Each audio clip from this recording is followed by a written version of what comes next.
اور قرآن کریم نے اس کا اصول بتایا کہ ہر مذکر کو مؤنث کا ڈبل ملے گا. مثلا جیسے کہ آپ نے کہا کہ یعنی 5 بہن اور 3 بھائی ہے، تو ایسی صورت میں یعنی کل جائیداد کو 11 حصوں میں تقسیم کیا جائے گا، اور 11 حصوں میں تقسیم کرنے کے بعد ایک ایک حصہ بہن کو دیا جائے گا اور 2 حصے بھائی کو دیا جائے گا. اور یہی اصول ہے کہ بہن کو سنگل اور بھائی کو ڈبل. ناظرین ہم آپ کو بتا دیں کہ پروگرام اپنے آخری مرحلے میں داخل ہو چکا ہے. ہم مختصر سے ایک سوال کا جواب دیتے اپنے پروگرام کو اختتام پہ لے جائیں گے. تانڈور سے مظفر صاحب نے ان سے سوال کیا ہے کہ اس مہینے کا جس میں ہم اب داخل ہو چکے ہیں ربیع الثانی کی، اس کی کچھ اگر فضیلت ہے تو آپ بتاتے چلیں. دوسرا سوال ان کا یہ ہے کہ مومن اور مسلم میں بنیادی طور پر کیا فرق ہے؟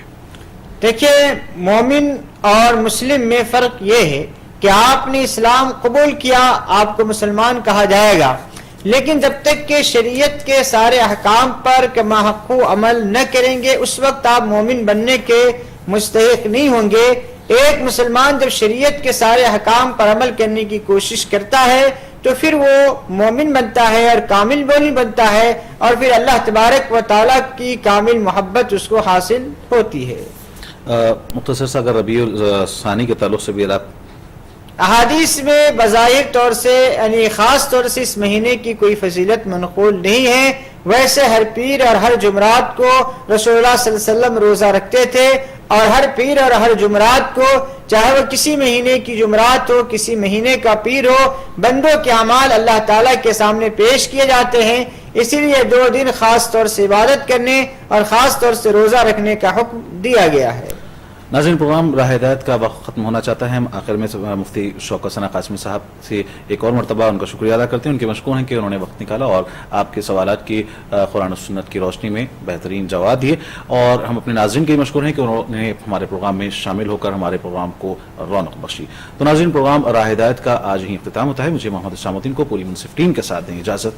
خدا حافظ.